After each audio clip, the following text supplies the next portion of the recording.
Ahoy there, my children of the watch. Welcome to Star Wars Transmission's weekly Q&A. I'm your boy Dan, and today we've got some excellent and super fun questions to dive into, so let's get right to it. Starting us off for our first question, Princess Leia Organa asks, will Grogu get some armor in Season 3 of The Mandalorian? I think it would be so awesome if Grogu did get his own set of armor. I'm hoping that he will. Will he? I'm not entirely sure if that's something that will happen, but I would really like to see it. We've already seen him get chainmail that Din had the armorer make for him in Season 2 of The Mandalorian. Or excuse me, no, that was in the Book of Boba Fett. So getting some additional pieces of armor seems like that could be a very strong possibility to happen. My thought would be that if Grogu were to get some more armor made, it probably won't happen until the end of the season, possibly not even until the finale. As of right now, Din's on the outs with the armor, and the Children of the Watch as well. So even if our homeboy is able to get back into their good graces, that's probably not going to happen by the end of the season, because we saw in the beginning of Chapter 17, Din saved the Children of the Watch from that like dinosaur alligator creature, and the armorer was still like, bro, you're an apostate at this point. You need to peace out, man. You need to get up out of here. So I think that even if we do see Grogu obtain some more armor, it's probably not going to be until the end of the season. Darth Chicken, welcome to the chat, my friend. We're talking about Grogu getting some armor.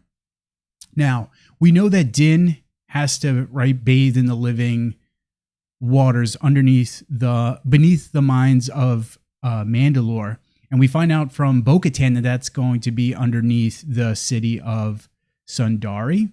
So if when Din bathes in the living waters and he restores his relationship with the armorer, I could then see Grogu getting some new armor. The scene of the kid, his name is Ragnar, this young gentleman right here. The scene of this dude getting like baptized, so to speak, that's how I was looking at the scene, is like this kid is being baptized in the eyes of the Children of the Watch, being baptized to follow the creed, right? So we get to see him get this helmet. So I wonder if this scene could be setting up a possibility of a similar sort of scene towards the end of the season with Grogu.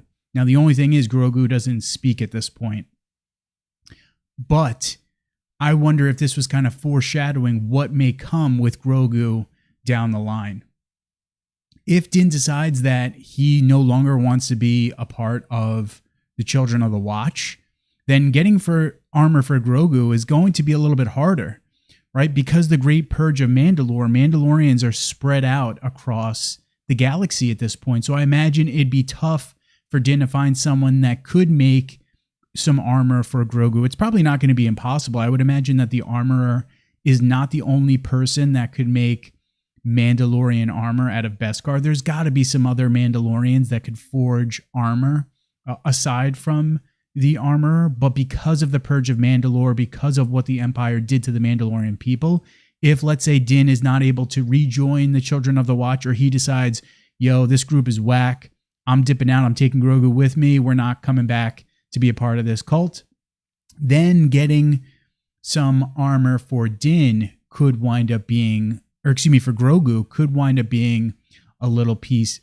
difficult. Now, either way, I think it's only a matter of time before Grogu starts to get some armor pieces. I think it's only a matter of time, right? Like, he's a Mandalorian. Din is a Mandalorian, and Din is very much, at this point at least, an adherent to the Children of the Watch, and is a very proud Mandalorian, right? And so with the creed and with being a Mandalorian, that beskar armor is a big part of their culture, and it's a big part of what it means to be Mandalorian. So I would imagine that now that Grogu has chosen Din, he wants to be basically Din's adopted children, that Din is going to look to obtain some armor for Grogu one way or another. I think it's got to be coming.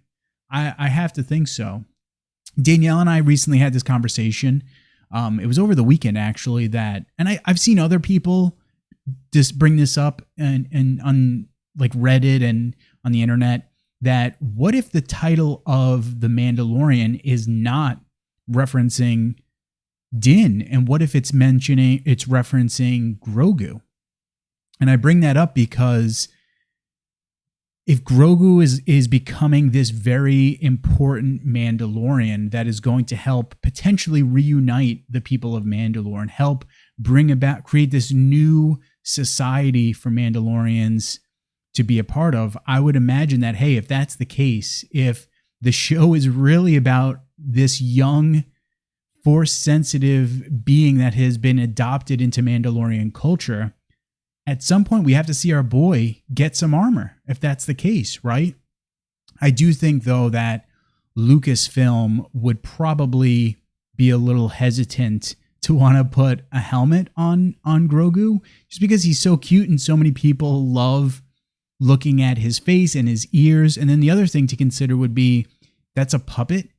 And so a lot of the, how do I want to say this? Essentially, if you cover up Grogu's face and the fact that even as a puppet, he still has the ability to emote through his eyes and his mouth, and now you eliminate that, that could be a little bit of a challenge for filmmakers or Jon Favreau, directors of a particular episode, because of the fact that, hey, now Grogu is in a helmet, and just like Din, we've got to use the actor's voice to be able to really emphasize emotion and whatever's going on in the scene. So that would be the other thing too. I think Lucasfilm would probably be a little hesitant to put a Mandalorian helmet on Grogu because of those two reasons. But yeah, give me some armor for my boy Grogu. I want to see Grogu in Mandalorian armor. I want to see our boy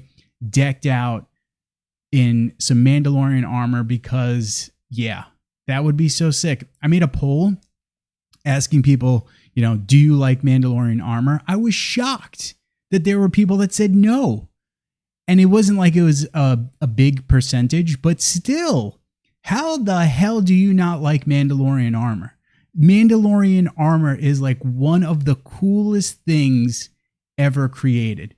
Boba Fett's armor and lightsabers and Yoda. Those were like the things that made me fall in love with Star Wars when I was a little kid. Like Boba Fett when I was younger I loved Boba Fett, and not because anything really that he did in the original trilogy, just because he looked cool.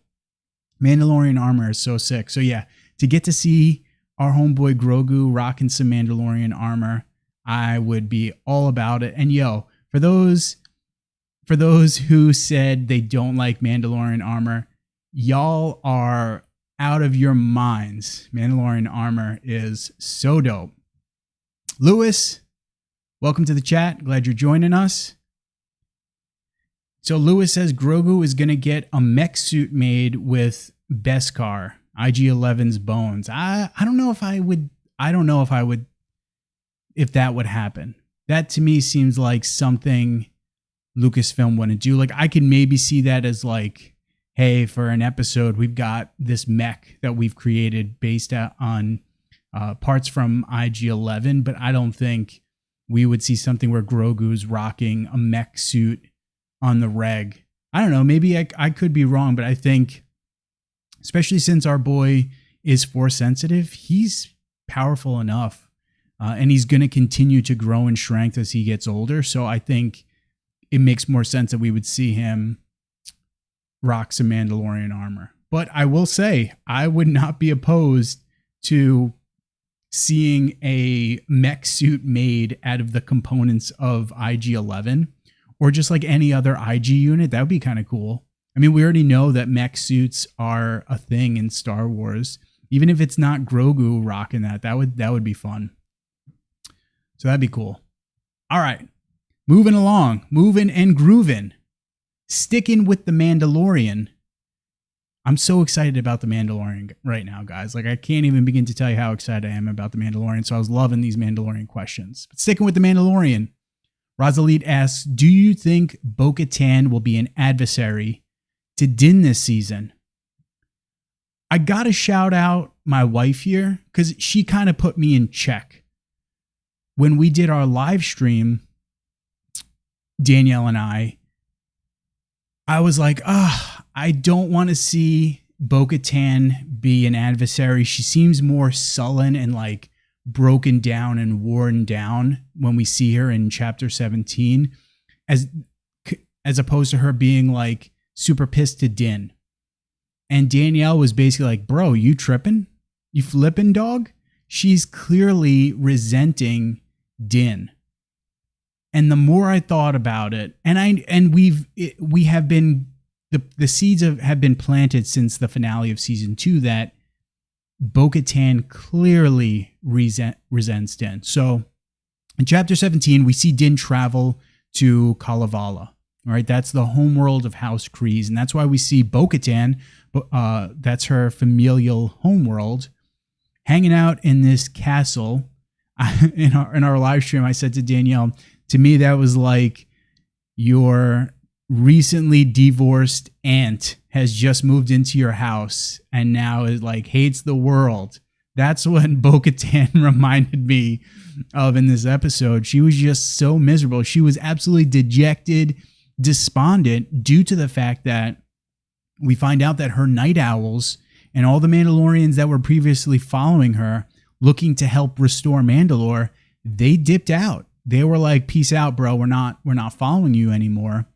And this is because we learned that Bo-Katan no longer has the Darksaber. And she tells Din that, hey, you have the Darksaber. Go wave it around in front of them and they will follow you blindly.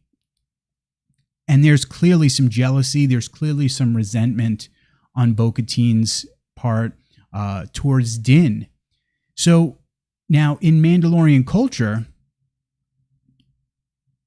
just so you guys are aware, just to recap quickly, in season 2 of The Mandalorian, we saw after Din defeated Moff Gideon, he obtained the Darksaber from Moff Gideon.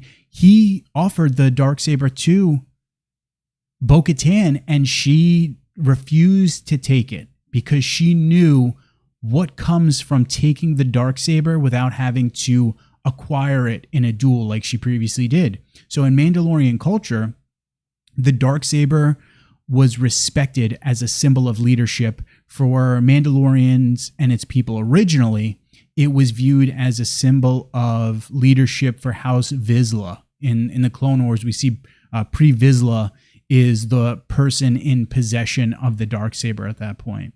And according to Mandalorian custom, one could only obtain the Darksaber by defeating someone, the previous owner, I should say, in combat, right? We see Pre Vizsla has it during the Clone Wars. He fights Maul. Maul kills him, claims the Darksaber. Maul had it up until his encounter with Darth Sidious, when Darth Sidious absolutely demolished him. And then we see the Ghost Crew find it in Rebels. I think is it 2 BBY?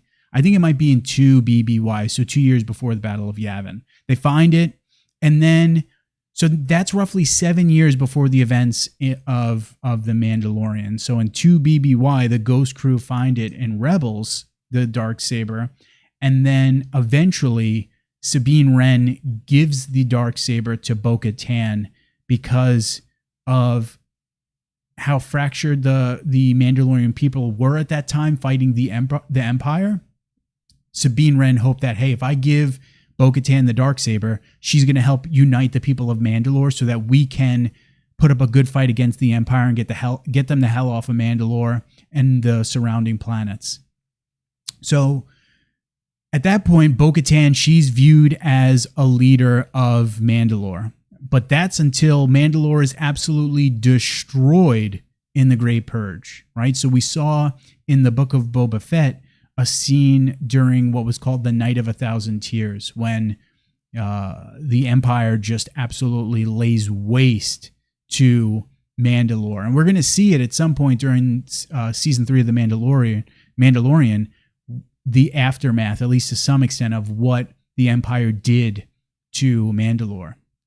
So because of this, Bo-Katan wound up being shunned by her fellow Mandalorians. And the armor even mentions to Din in the book of Boba Fett, when she's explaining to him the events of the Night of 1,000 Tears, that Bo-Katan's a cautionary tale because she was gifted the Darksaber rather than winning it in a duel like Din did.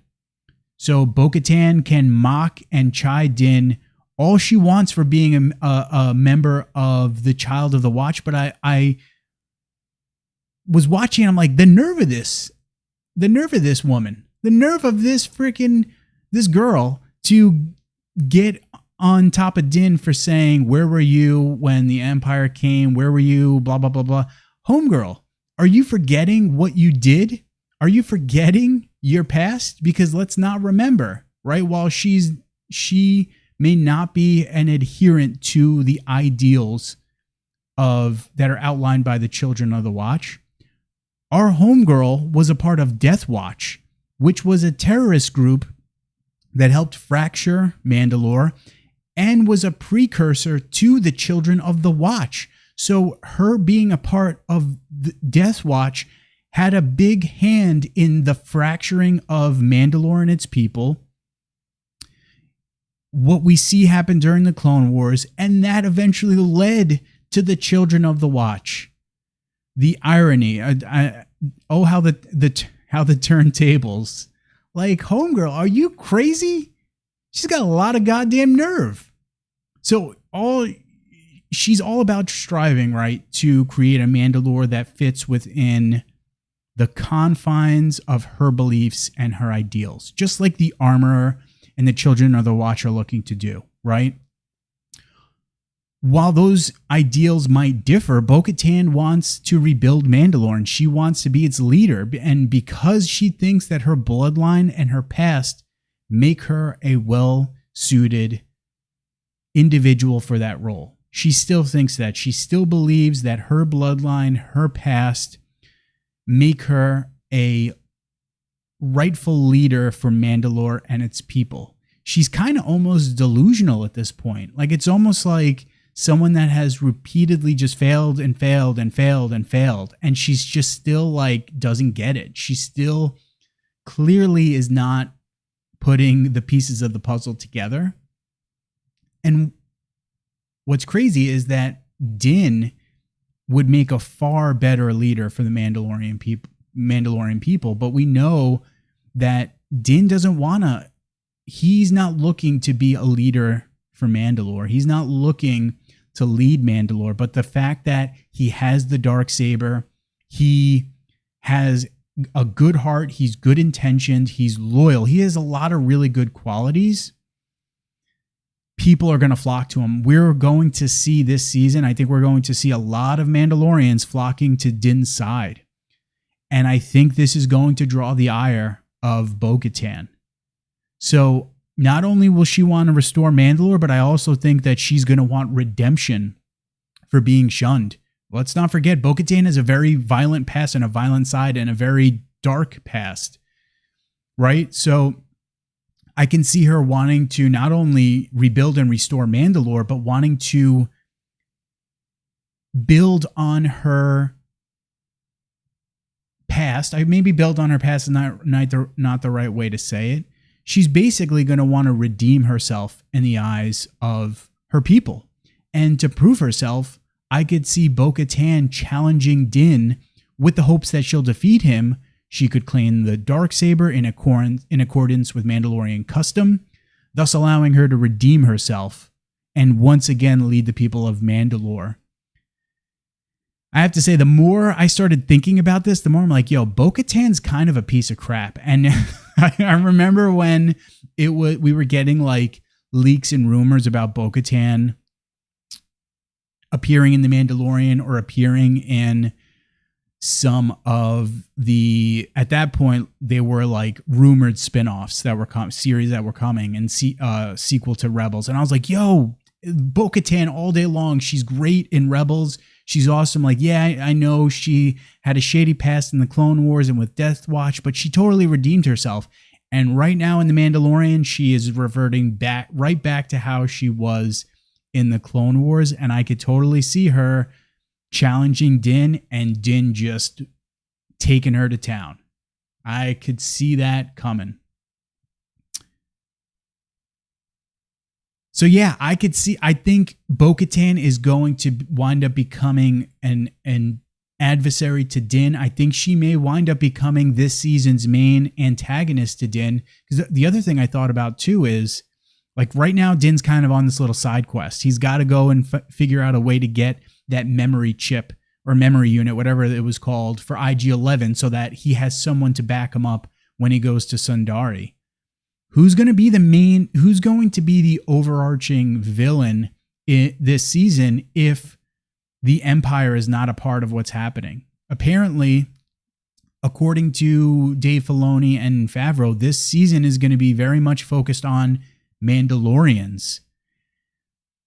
If the Empire is really not taking having a big part of the story this season, who's going to be that, and who's going to fill that antagonist role for the season? And that's where I think Bo-Katan could really find herself in as far as the story goes, and where we might see the story go with Bo-Katan. I think she's going to wind up being the season's main antagonist. And if you go back and watch the season 2 finale of The Mandalorian, a lot of the framing and a lot of the visuals when we see Bo-Katan really make her look, and similar to this scene when Din goes to Kalevala, the framing and the imagery that we're seeing around Bo-Katan really frame her as problematic for Din. And I think it's foreshadowing what's to come for Bo-Katan. I kind of hope I'm wrong, because like I said, Rebels, I think, really redeemed Bo-Katan from where we saw her.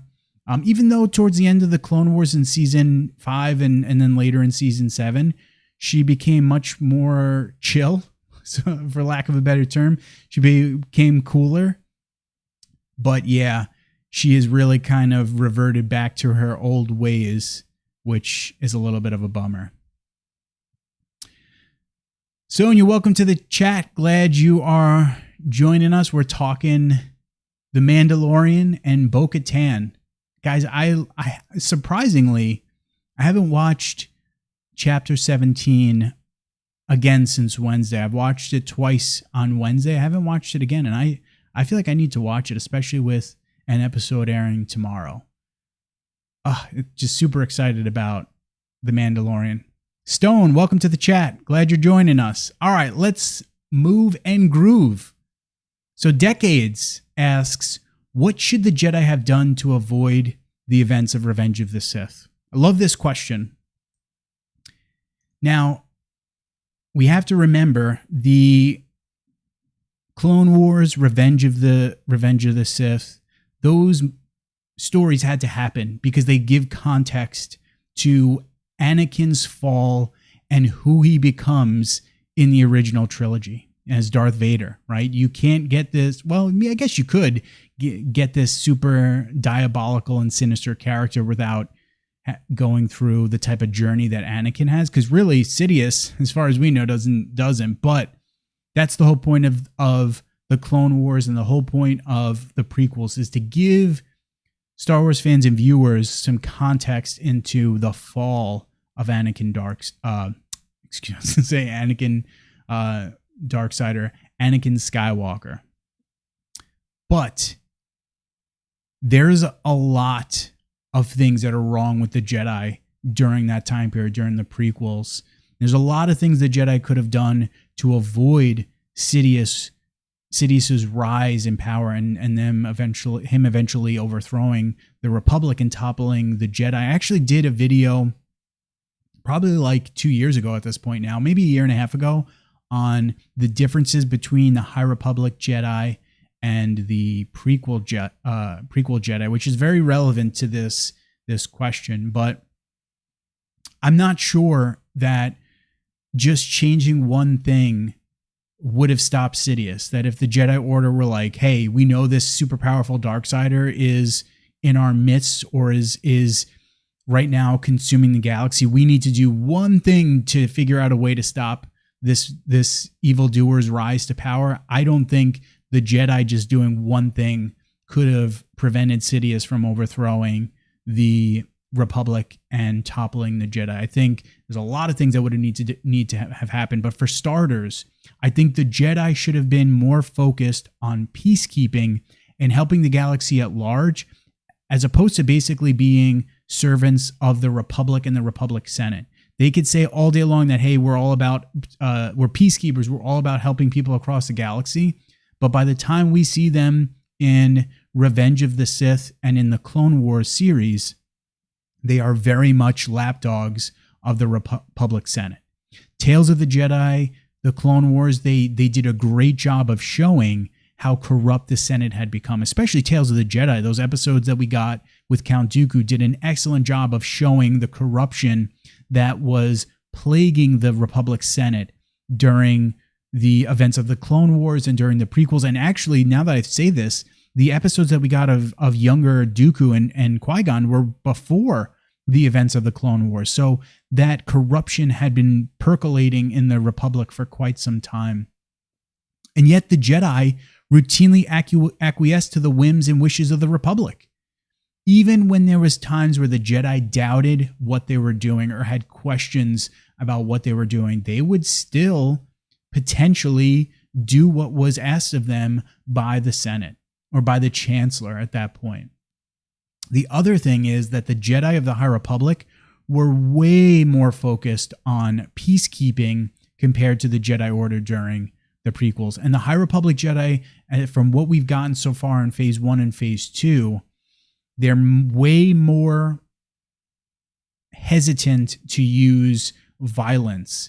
And violence is an absolute last resort option for the Jedi, the High Republic Jedi. And in Phase 1, as we went deeper into Phase 1, we start to see certain characters become more violent as the Nihil become more problematic for the galaxy. And that's the whole point of the High Republic, is to show, hey, how did the Jedi get to a point where they've been in a position of power for 1,000 years or more, to then we see them in the Clone Wars. That's the whole point of the High Republic, is to just like we were saying before about the Clone Wars and the prequel showing the fall of Anakin Skywalker. The High Republic is to help give context to the fall of the Jedi and how they get to this order that is essentially lapdogs for the Republic Senate.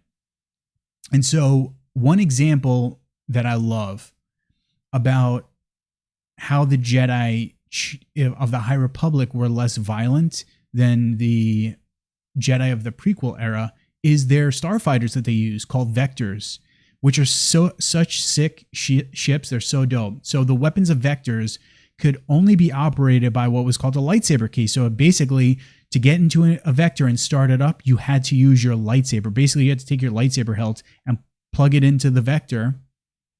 So that meant that no non-Jedi could use that ship, and that every time the weapon system was used, it was a well-considered action. It was only a last resort option.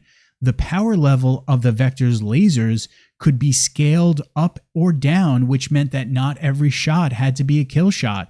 They could potentially disable a combatant if they did not want to harm that person, but they just wanted to disable their ship. So that's another example of how the Jedi during the High Republic were less violent. The High Republic Jedi also viewed using a lightsaber as an absolute last resort option.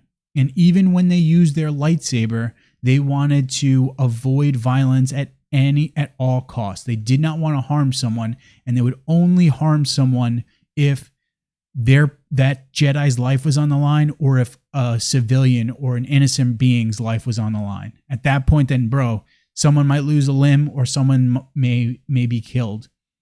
But that's a big contrast. That's a big difference from what we see the Jedi of the prequel era doing.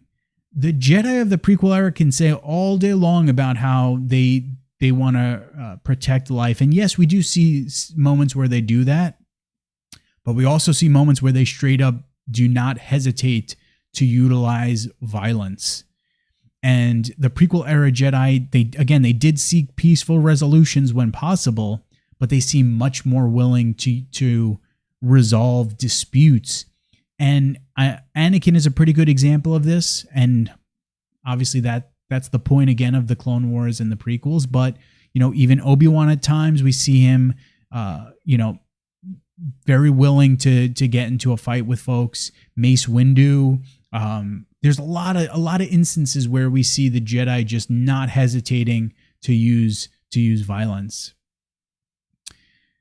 There's also moments during the prequel era where the Jedi just didn't seem to be bothered to try to mitigate the violence or the lethality of a conflict. And the other thing, too, that I really appreciate seeing about the High Republic is that the Jedi during that time were much more engaged and much more connected with the people of the Republic during that time period, which is a big difference from the Jedi of the prequel era. So in the Clone Wars, in the Clone Wars animated series, we regularly see moments where citizens of the Republic, they felt like the Jedi had no clue what was actually happening across the galaxy. They felt like the Jedi didn't actually care about them.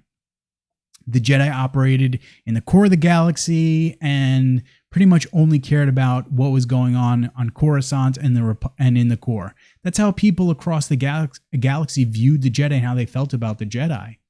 All right, the Jedi Order was so disconnected from the Republic and the plight of people of the Republic during that time period.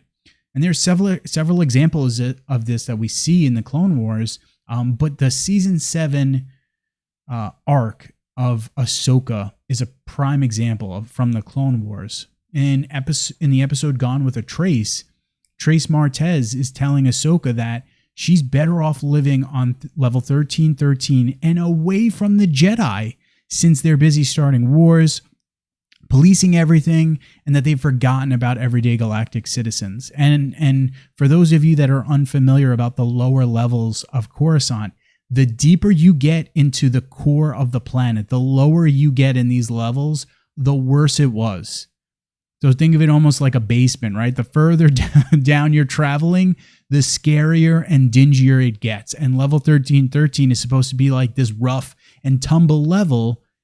And here's this girl telling Ahsoka, I would rather be in this dingy, rough level of Coruscant than ever have to be somewhere where the Jedi are taking care of business. That says a lot about the Jedi and how they were viewed by people during that time. And then think back to just a few episodes after that. Once the Battle of Coruscant breaks out, Ahsoka is trying to get the Jedi to help Mandalore, trying to get the Jedi to help our homegirl Bo-Katan during the Siege of Mandalore. And initially, was it Anakin or Obi-Wan that was going to help? I can't remember. The 501st was going to completely go and help with the Siege of Mandalore. But then Battle of Coruscant breaks out. And now Anakin and Obi-Wan have to rush back to Coruscant. And Ahsoka is telling them, hey, you're abandoning us and these Mandalorians because you're more focused on politics and the optics rather than helping the people of Mandalore, helping this fight that we know is going to be brutal. And it's very true. It's very true. The other thing, too, is that during the High Republic, the Jedi had outposts strewn throughout the galaxy, which is something that I really love seeing during the High Republic. In light of the Jedi, we've seen in some comics what outposts look like. even before the High Republic dropped, when Lucasfilm was starting to like plant seeds about the High Republic and what was to come, we got to look at an outpost on Alfrona. I think that's the name, Alfrona. I believe that's the planet's name, in the Rise of Kylo Ren. And then we see that outpost in Light of the Jedi, and I loved seeing it because basically it's just a handful of Jedi operating on that planet, and they could go to other planets close by and just helping the people of that sector and that planet. And they were not beholden. I don't want to say they weren't beholden to the Jedi Order, because they were, but it wasn't like, hey, we've got to go and drop what we're doing in a moment's notice to do what the Republic Senate is telling us. We could focus on helping the people of this planet and this sector and this system. And I love that.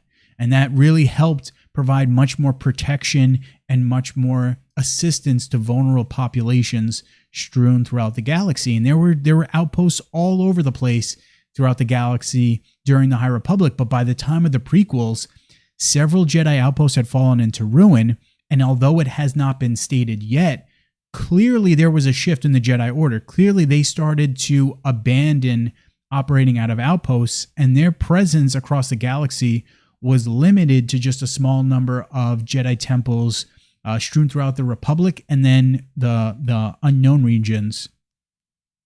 But yeah, they had a far bigger presence during the High Republic than they did during the prequels. So this all led to a lot of distrust and resentment towards the Jedi from citizens during the days of the Clone Wars.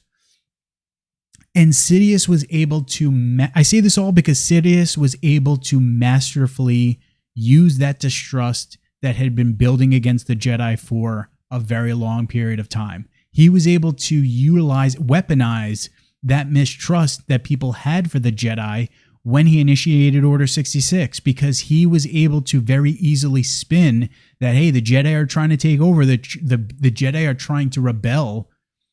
Because of that mistrust, because of that resentment that had been percolating throughout the galaxy against the Jedi Order, that was very easy for people to believe that, hey, yeah, I could see the Jedi trying to overthrow the Republic. One last thing I want to mention is that I think that the Jedi's dogmatic views on relationships and attachments was extremely problematic. Now, don't get me wrong. Anakin's actions, Anakin's decisions are terrible. They're horrible. And I'm not trying to absolve Anakin of his crimes, but our poor boy should not have had to, where's Anakin? There we go. Our poor boy should not have had to have feared being ostracized and removed from the Jedi Order just because he fell in love with Padme and he wanted to have a relationship with Padme. Think about how sad that is. Think about how sad it would be if you fell in love with someone and you had to choose between being completely ostracized from a community of people that you have known for it was probably at this point like half of Anakin's life, roughly. You choose being ostracized and thrown out of the community and order you've known for a good chunk of life, and love the woman that you've come to know. You can hide that love like they did, or you can say, I'm going to abandon Padme and just continue to be a Jedi, right? There's no good option for Anakin or for anyone that had a similar sort of situation like Anakin, or felt similar sorts of feelings for someone else like Anakin did towards Padme, or Padme did towards Anakin, which is really sad. And, Anakin's love and his attachment is not what drew him to the dark side. His fear of losing Padme and his lust for power. We hear him multiple times in the prequels saying he wants more. He knows he shouldn't, but he wants more. In Attack of the Clones, he's telling Padme this, right? So it was his fear of losing Padme and his lust for power is what turned him to the dark side, not the love and the attachment that he had for her. Jedi such as Ezra Bridger, Kanan Jarrus, Luke Skywalker, Rey, I think they have all done Lucasfilm has done a great job of showing how those individuals caring for people, being attached to others was not a bad thing. It did not pull them to the dark side. It made them, I would argue that it made them stronger Jedi and more powerful Jedi because of the love and the attachments that they have. Kanan and Ezra, I think, are a perfect example of that. Ezra, the love that he had for the members of the Ghost Crew, the love that Kanan had for the Ghost Crew and for Hera, I believe made them stronger Jedis. Both of those individuals sacrificed themselves for the lives of the people that they loved. And again, I don't think their attachments and the love that they had for others jeopardized them falling to the dark side. I know at one point Ezra kind of like toys with falling to the dark side, but yeah, I think that the love that they had, the attachments that they had, made them much better Jedi. And I don't think it's a coincidence that they, Kanan, Ezra, Luke, Rey, those are Jedi that have come after the Jedi Order has fallen. And I don't think that's that's a coincidence. As much as I love the Jedi Order, like you guys have heard me say this in multiple streams, I've said this in videos, as much as I love the Jedi, I would 100% be a Jedi if I could. The Jedi Order kind of sucks, man. They're kind of booty cheeks. They do a lot of really terrible things. They have a lot of really terrible policies and practices. But again, that's the whole point, right? That's the whole point of what we see in the Clone Wars and in the prequels. That flawed nature of the Jedi Order is supposed to be part of what drives Anakin to the dark side and why we get Darth Vader. But yeah, I don't think the Jedi Order, I don't think them just doing one thing could have changed the events of Revenge of the Sith for them. They would have had to have done a whole heck of a lot for them to avoid Sidious clapping them cheeks, because they were just in a very bad place by that time. They were a very flawed order by the events of the Clone Wars. Bull Run, my boy, welcome to the chat. Glad you're joining us, my friend. We talked a little bit about the Mandalorian before, talking about the Jedi Order and how much they stunk by the time of Revenge of the Sith. All right. For our last question, this is a good one. Invincible Storms asks, who do you think is stronger, Darth Vitiate or Legends Darth Sidious? And to me, I don't even think this is a question. I don't even think there is a competition here. Vitiate. Let's make this a little bit larger. Vitiate, I think, is way stronger than Darth Sidious. And I don't even think it's close. So for those that are unfamiliar with Darth Vitiate, he is an Old Republic Sith Lord from Legends. He's primarily appeared in the video game Star Wars The Old Republic, which is still, even though it's still going on, you could still play Star Wars The Old Republic. They release expansions. In fact, I think they might have released an expansion within like the last 6 months, I think. Still an active game. It's considered Legends. It's not considered canon. And in Legends, Vitiate was born in 5113 BBY, so about 5,100 years before the Battle of Yavin. He was a Sith pureblood. That was the species, Sith pureblood. And he manipulated galactic affairs for roughly 1,500 years. And he did not truly die until 3626 BBY. So 3626 BBY.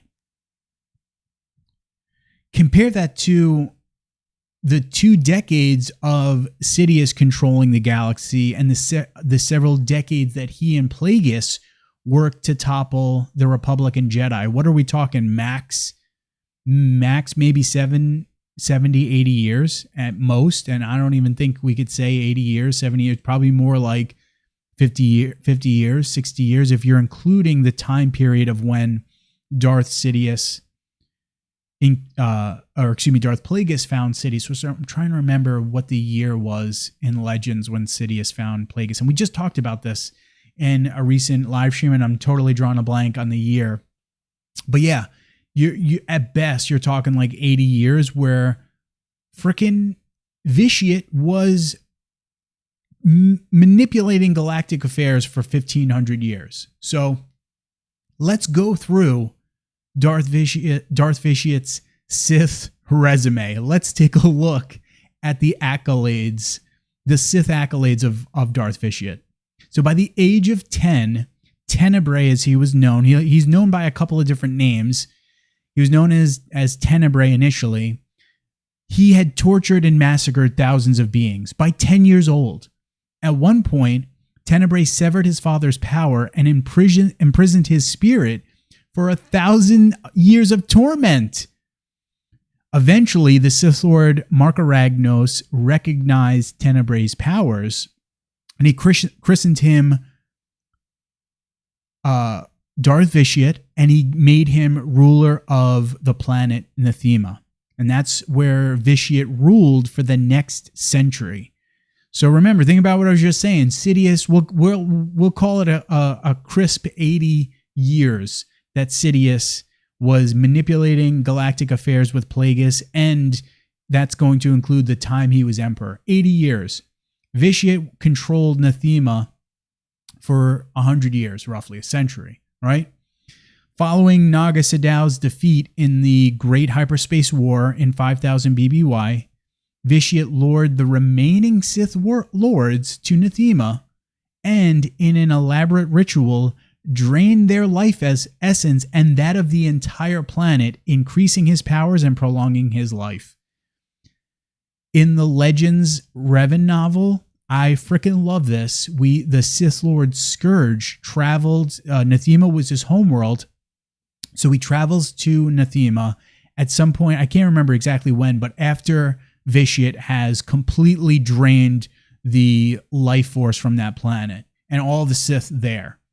And he sees the devastation caused by Vitiate's ritual and is like blown away by it. He cannot comprehend what he's seeing. When his starship it gets to that system, that sector, he cannot feel the force because Vitiate has completely, basically sucked the force from that area. It is such a great scene in that novel. I love it. So after Vitiate drained the life essence of those on Nathema and the Sith Lords on Nathema, he then took the remaining Sith forces to the planet Dromund Kaas, became the self-proclaimed Sith Emperor, established a new Sith Empire, and secretly expanded that empire over the next 1,000 years. Now, dissatisfied, let's go to our next image. I love this image. It's so dope. I don't know who the artist is that made this. If any of you know that, please let me know because I would love to give them credit because this image is so sick. But dissatisfied with Sith ideology, Vitiate then divided his consciousness into a Zakulian warrior named Valkorion and created a vast civilization known as the Eternal Empire. He desired absolute immortality, which is very much a Sith thing. We've talked about this multiple times in live streams. Very much a Sith thing. He wanted to live forever. No shock there. But I love the reasonings for wanting to live forever. To experience the pleasures of life and to expand his new creation across galaxies. So he was very much more of a little bit more ambitious, we'll say, than Sidious. So he plotted to initiate a war between the Sith Empire and the Galactic Republic. His thought was, I'm going to initiate this war. I'm going to test the might of the Galactic Republic. And his hope was that the deaths caused by the conflict would fuel a new ritual that would allow him to consume almost everything in the galaxy, making him an all-powerful god.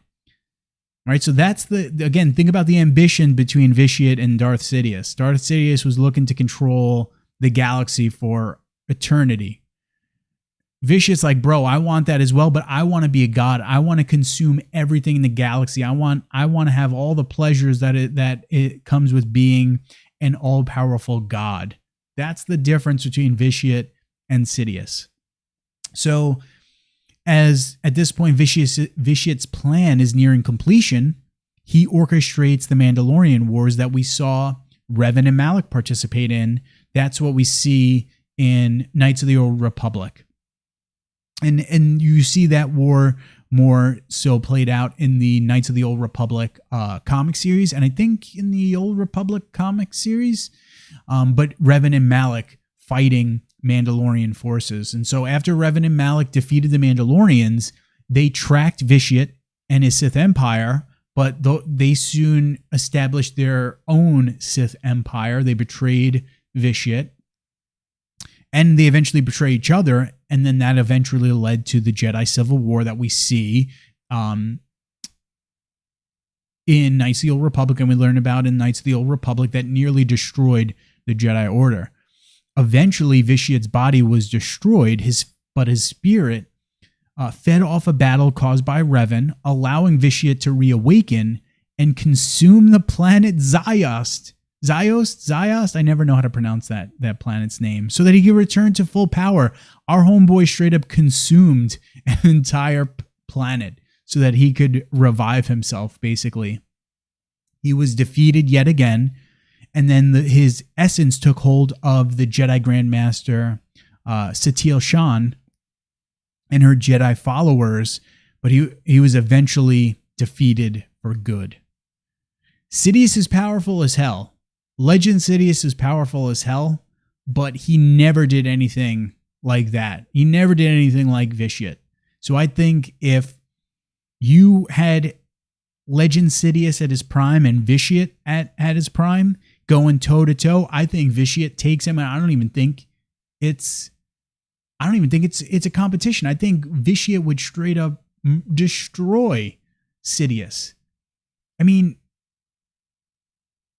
Sidious has accomplished a lot. This is not to take away from what Sidious did during his time as the Emperor and leading up to that. But man, Vitiate, I think, is on another level. And part of it is a little hyperbolic and embellished because again, this is taking place in Star Wars, The Old Republic, that game. And your character faces off against Vitiate. And so if you have any intention of playing Star Wars Old Republic, dip out now. But basically, your character, when you create a Jedi, faces off against Vitiate and kills. I think is it the first incarnation of Vitiate you kill, and then I believe you kill him again. It's been a while since I played it, but yeah, Vitiate is a behemoth. He's a freaking monster. He's super powerful. But yeah, I think I would choose Vitiate over Sidious as who would be more powerful. All right, let's see what we got in the chat. So Bullrun, interesting, says that Canon Sidious would sort of defeat Vitiate Legends. I don't know if I agree, man. I don't know. Vitiate, like I said, he was consuming planets. He was consuming the force of planets and beings. I don't know. I think I'm still gonna say Vitiate. I think I'm going with Vitiate for that one. So Anonymous, thank you for the kind words. Glad you enjoy this. Glad you have subbed. I appreciate it.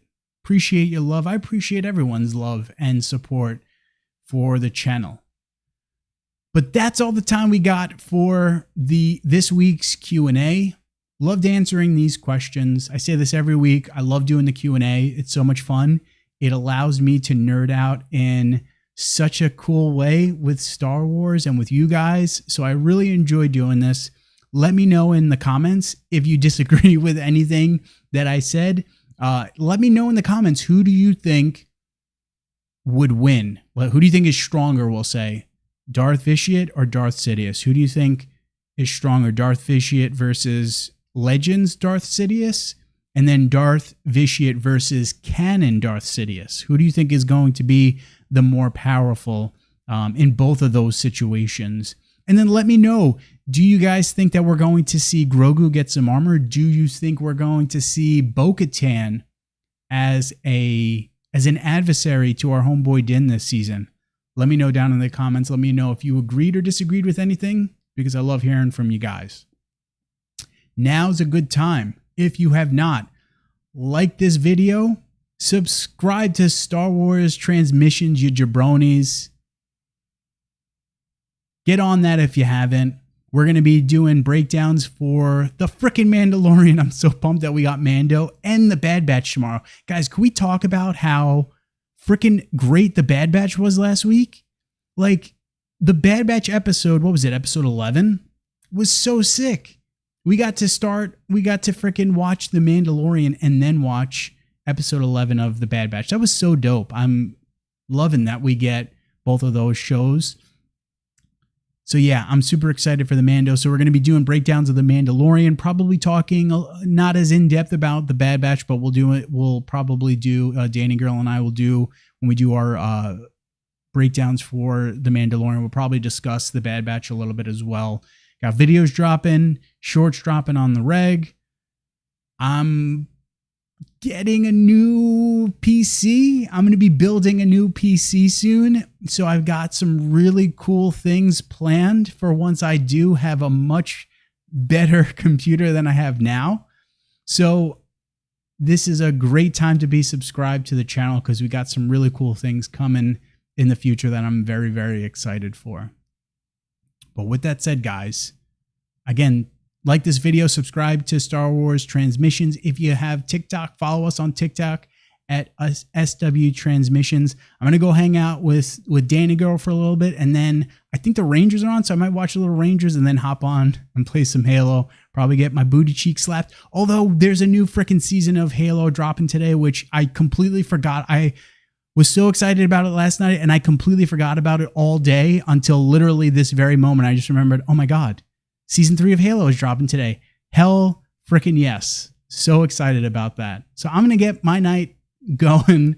So with that said, my friends, thank you for watching, and may the Force be with you.